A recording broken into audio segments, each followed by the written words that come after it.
আসসালামু আলাইকুম। এনবি কিচেনে আপনাদের সবাইকে স্বাগত।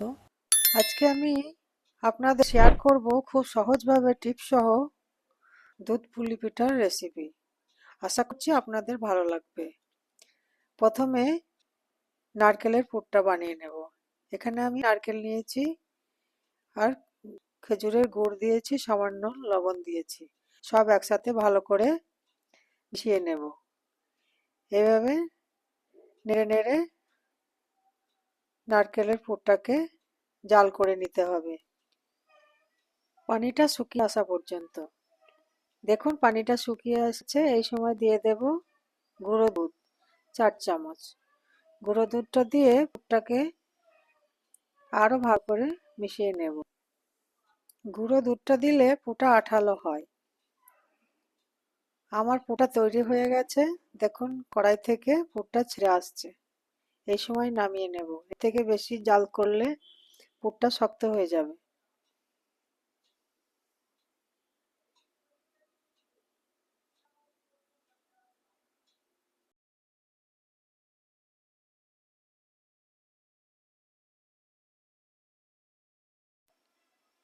এবার পুলি পিঠার ডোটা তৈরি করে নেব। এর জন্য কড়াইয়ে 2 কাপ পানি দিলাম আর সামান্য লবণ দিলাম। একটু ঢাকা দিয়ে রাখবো, তাড়াতাড়ি পানিটা গরম হয়ে যাবে। দেখুন পানিটা ফুটে উঠেছে। এখানে আমি 2 কাপের থেকে একটু কম চালের গুঁড়ো দিয়েছি।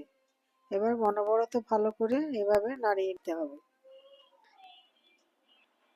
দেখুন নাড়তে নাড়তে একটা খামিরের ডো তৈরি হয়ে গেছে। এই সময় গ্যাসটা বন্ধ করে একটা প্লেট দিয়ে ঢাকা দিয়ে 5 মিনিট রেখে দেব। তাহলে খামিরটা ভালোভাবে সিদ্ধ হয়ে যাবে। দেখুন আমি ঢেলে নিয়েছি। হাতে একটু একটু করে পানি লাগিয়ে খামিরটা ভালো করে মেখে নেব। এই কাজটা কিন্তু গরম অবস্থাতেই করতে হবে, তা না হলে গোটা বেঁধে যাবে। দেখুন আমি ভালো করে খামিরটা মেখে নিয়েছি। এবার এখান থেকে ছোট ছোট লেচি কেটে 2 হাতের সাহায্যে এইরকম গোল গোল করে বানিয়ে নেব।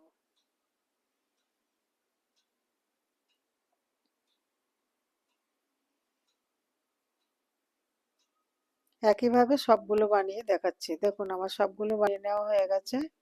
একটা ভিজা কাপড় দিয়ে চাপা দিয়ে দেব। তারপর শুকনো আটা মাখিয়ে 2 হাতের সাহায্যে একটা বাটির আকার দেব।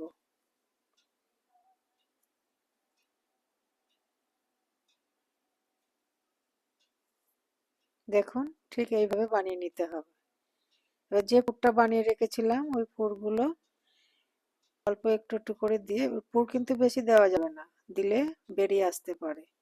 তারপর মুখটা ভালো করে বন্ধ করে দেব। আর দেখুন প্লেনও রাখতে পারেন, কিন্তু আমি একটা ডিজাইন বানিয়ে নিচ্ছি। ডিজাইনটা খুবই সহজ। হাতে করে চেপে চেপে একটু লম্বা করে নিয়ে আবার মুড়িয়ে দিলে ডিজাইনটা তৈরি হয়ে যাবে। পিঠার মুখটা কিন্তু খুব ভালো করে বন্ধ করতে হবে, তা না হলে পিঠাগুলো যখন দুধে সিদ্ধ করতে দেবো পিঠাটা ফুলে উঠবে। তখন পিঠার মুখটা খুলে পুরটা বার হয়ে যাবে। দেখুন আমি একইভাবে আর একটা পিঠা বানিয়ে দেখাচ্ছি।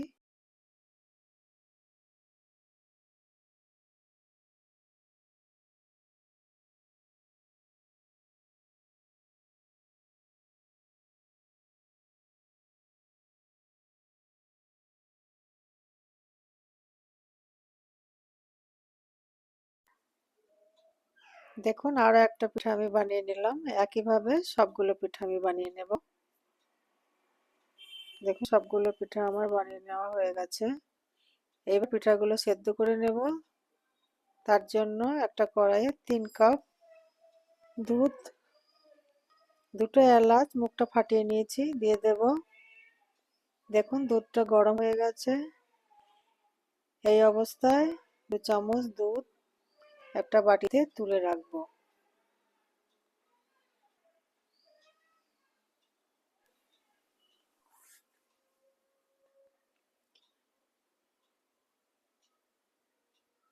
আর দেব নারকেল কোড়া।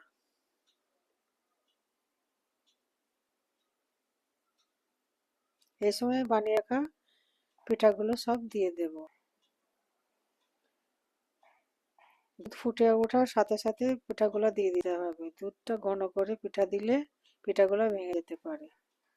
পিঠাগুলো দুধের সাথে 8-10 মিনিট সিদ্ধ করে নিতে হবে। এদিকে যে গরম দুধটা তুলে রেখেছিলাম তাতে গুঁড়ো দুধটা ভালো করে মিশিয়ে নেব। তারপর পিঠাগুলোর উপরে ঢেলে দেব আর দিয়ে দেবো খেজুরের গুড়। আলতো হাতে একটু নাড়িয়ে নিতে হবে, বেশি জোরে নাড়া যাবে না, পিঠাগুলো ফুলে যাবে। দেখুন পিঠেগুলো ফুটে উঠেছে। এই সময় দিয়ে দেবো একটু লবণ। লবণটা আগেই দিতে হতো, আমার মনে ছিল না, তাই এখন দিলাম।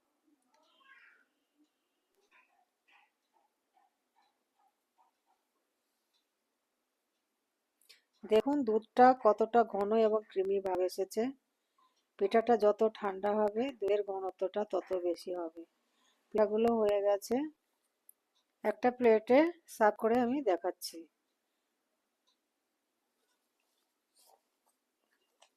দেখুন কতটা লোভনীয় হয়েছে। আর এইরকম সহজ ও লোভনীয় রেসিপি পেতে আমার চ্যানেলটি প্লিজ সাবস্ক্রাইব করে আমার পাশে থাকবেন আর পাশে থাকা বেল বাটনটি প্রেস করে দেবেন।